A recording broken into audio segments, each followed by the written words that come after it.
大家好，欢迎来到听书学史。这次要为大家介绍的是由中野信子所著的《脑中的黑暗》这本书。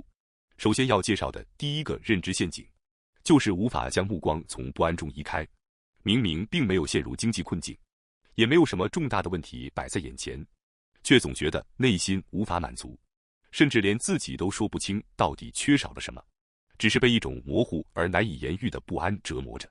现在抱着这种心情生活的人，恐怕并不少吧。这样的人，也许正是因为生活过于安稳、过于满足，反而对这种已经被满足的状态产生了压抑感和窒息感。明明没有什么烦恼，却依然感到痛苦。那么，这种现象究竟是什么呢？此时，大脑里到底发生了什么？从远古时代开始，生物面临的核心课题始终是两件事：生存与繁殖。可以说，大脑正是为了帮助解决这两个问题而不断进化和发展的。寻找能够高效获取食物的地点，为了繁衍后代而获得伴侣。在这个过程中，大脑是一种极其有力的器官。人类和其他生物一样，智力水平与社会地位、经济地位之间存在一定关联。大脑越发达，越容易获得食物和伴侣。然而，大脑同时也是一个消耗极大的器官，它需要大量能量和氧气来维持运作，成本极高。而所谓不安，被认为正是由我们的大脑创造出来的。既然如此，那么这种由大脑制造出来的压抑感与不安感，之所以存在，必然是因为它对于生存具有某种意义。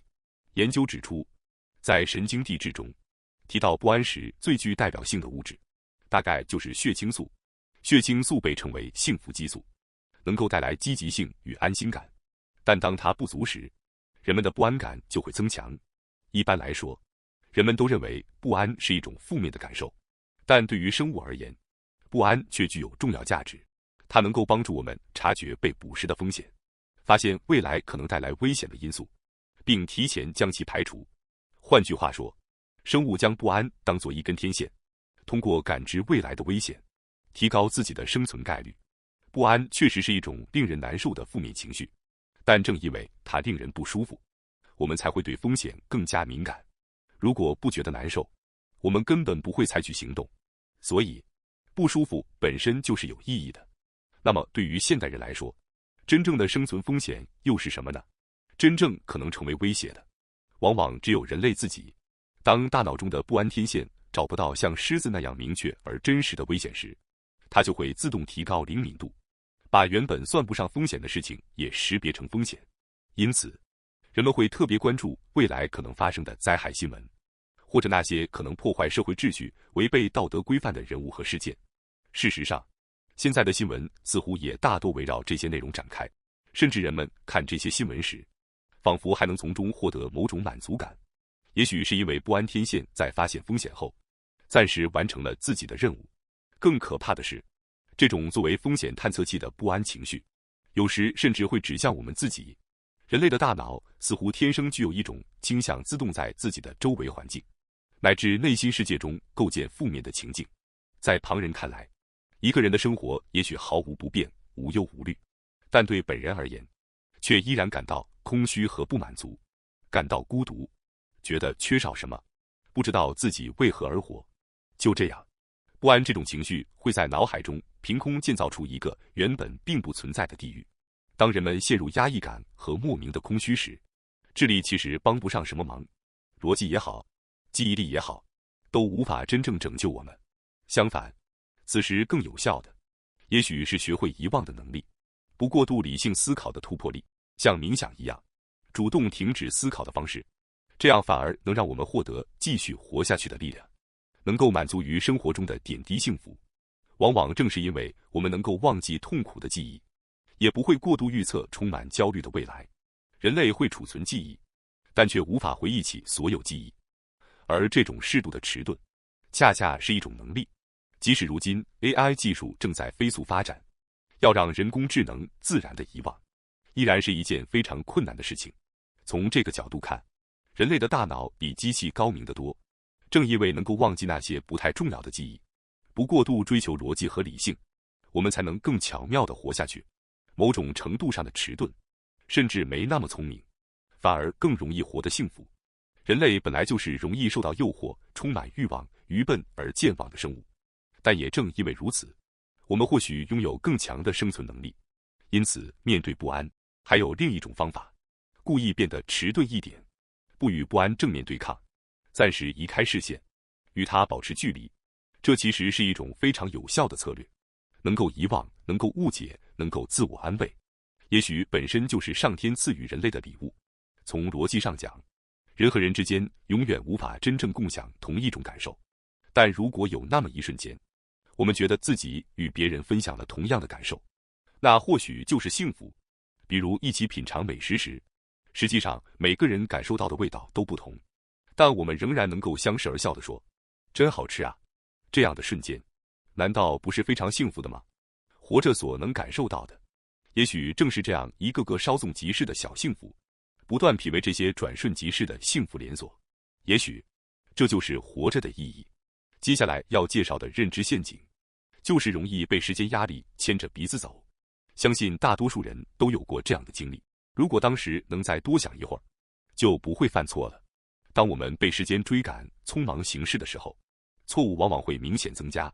那么，为什么人在面临时间压力时容易出错呢？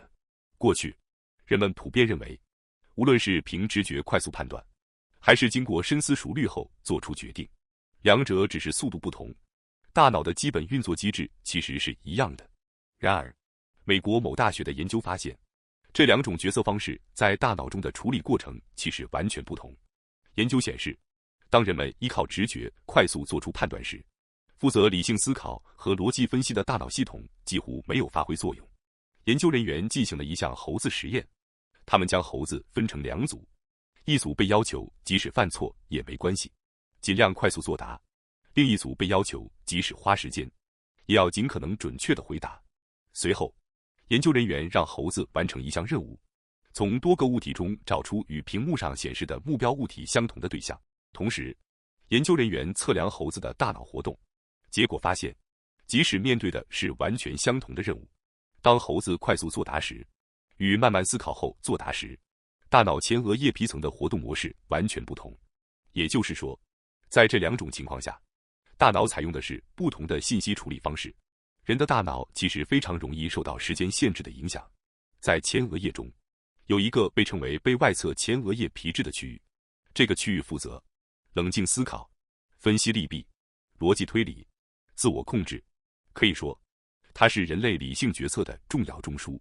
然而，这个区域的功能非常脆弱，例如睡眠不足、饮酒、情绪低落、过度疲劳，都会让它的工作效率明显下降。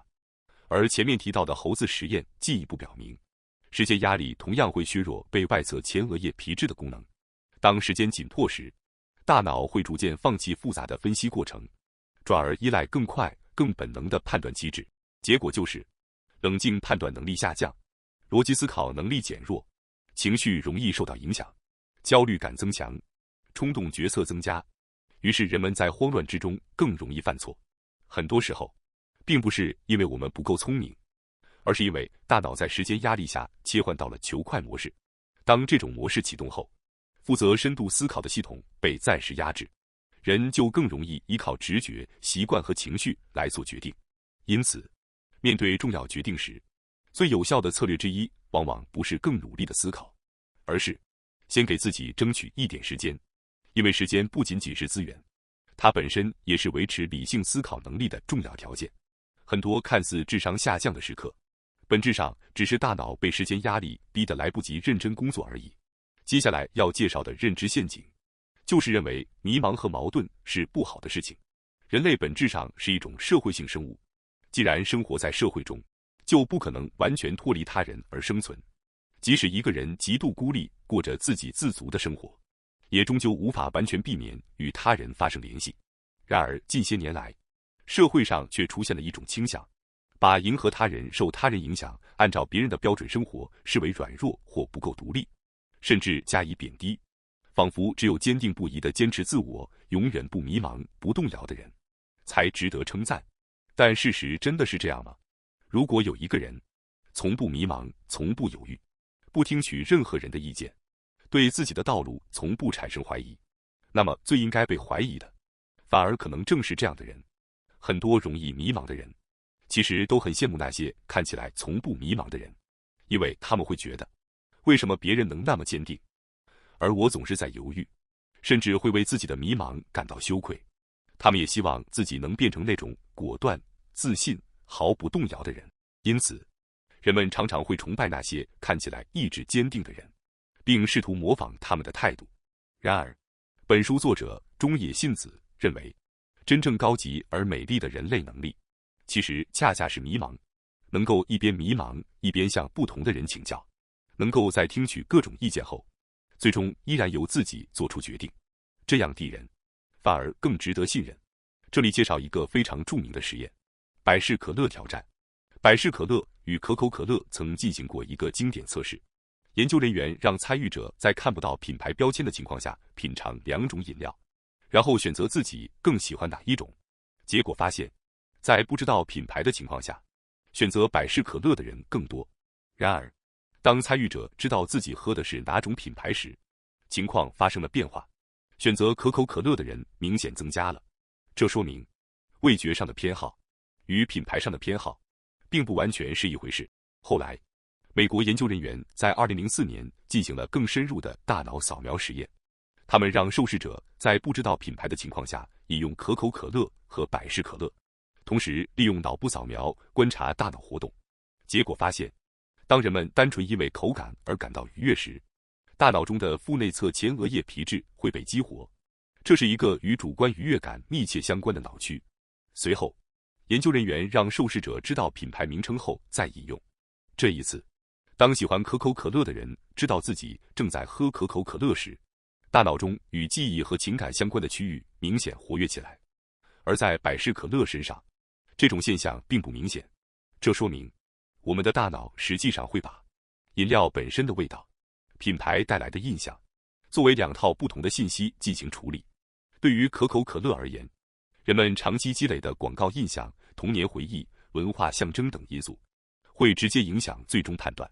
这种现象被称为情感品牌化，也就是品牌并非通过产品本身，而是通过情感与记忆影响消费者的选择。更有趣的是，研究人员还找到了因事故导致腹内侧前额叶皮质受损的患者，他们也进行了同样的实验。结果发现，这些患者在不知道品牌和知道品牌的2种测试中，选择结果几乎完全一致。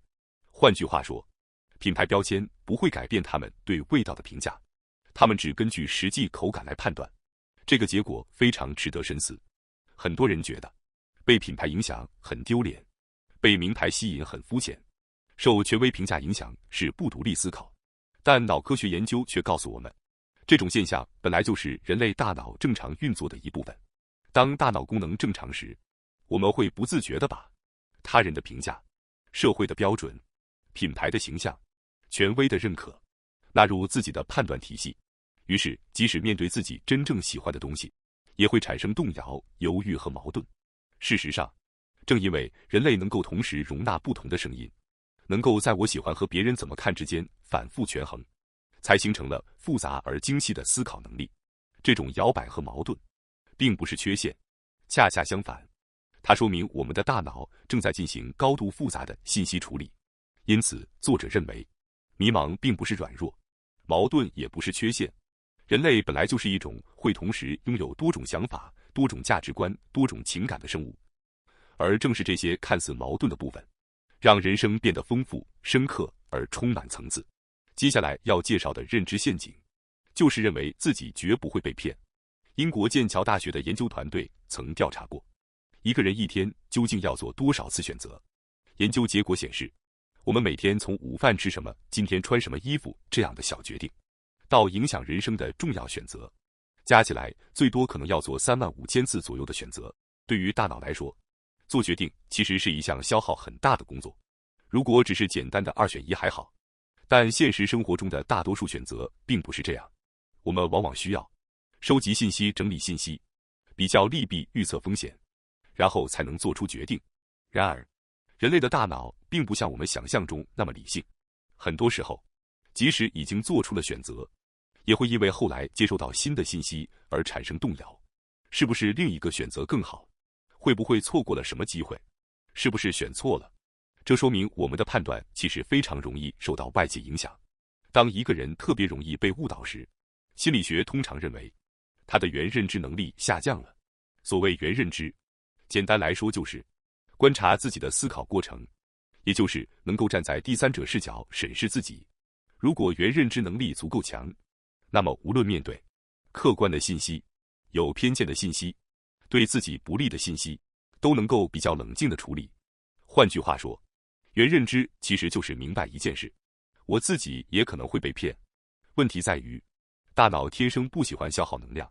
虽然大脑重量只占人体的一小部分，但却要消耗人体约1/4的氧气。因此，大脑会本能地选择节能模式，而怀疑、分析、批判性思考这些行为都非常耗费脑力。相比之下，直接相信别人、服从权威、接受现成答案，反而更省力。从某种意义上说，不愿思考、喜欢直接接受结论，甚至可以说是大脑的天然倾向。特别是在以下状态时：疲劳、压力大、情绪低落、焦虑、生病，大脑更容易依赖外部信息。这时候人就会进入一种特别容易被骗的状态。因此，当你意识到自己很累、很脆弱的时候，反而应该更加谨慎地做决定，因为骗子最喜欢利用的正是人类大脑这种先天弱点。近年来，甚至有人发现，高学历人士和事业成功人士反而可能成为诈骗的高风险群体。原因并不是因为他们笨，恰恰相反，他们往往拥有很强的自信心。在自己的专业领域里，他们确实很优秀，但问题在于，这种成功经验有时会让他们误以为自己在其他领域也同样判断准确。于是，当面对自己并不熟悉的领域时，反而更难接受别人的提醒。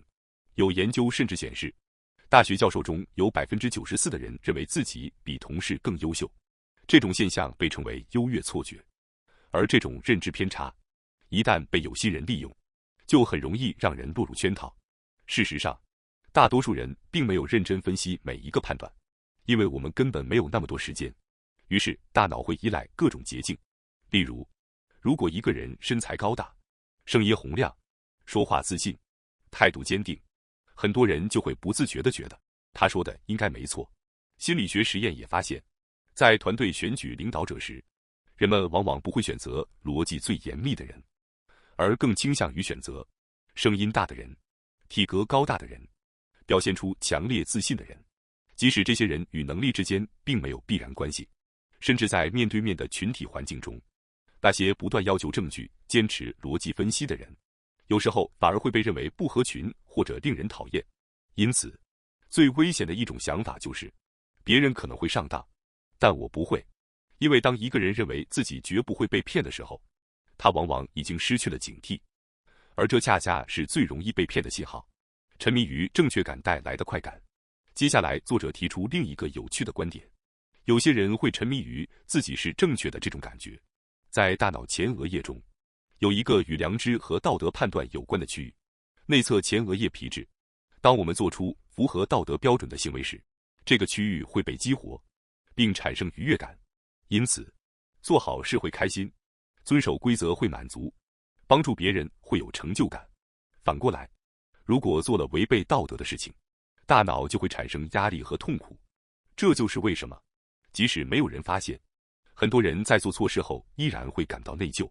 听起来，这似乎是一个非常优秀的机制，它能引导人们向善。但现实中，这套系统并不总是完美运行。因为这个道德系统不仅会在自己犯错时产生痛苦，还会在看到别人犯错时产生痛苦。于是，大脑会想办法消除这种不舒服的感觉。有时候，最直接的方法就是惩罚犯错的人。因此，人们会产生这样的想法：这种人应该受到制裁，这种行为不能被原谅，必须让他付出代价。于是，道德愤怒出现了。从脑科学角度看，想要惩罚坏人的冲动本身也会带来某种心理满足感。作者认为，这种矛盾并不是偶然的，它正是人类大脑道德系统的一种副作用。因此，真正值得警惕的，也许不是错误本身，而是当一个人开始沉醉于自己绝对正确的快感时，他可能已经逐渐失去了反思自己的能力。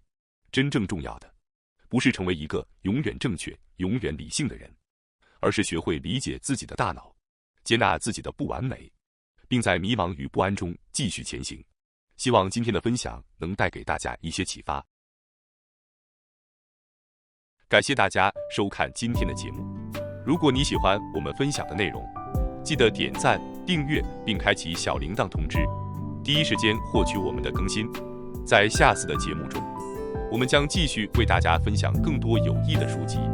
再次感谢大家的支持，我们下期再见。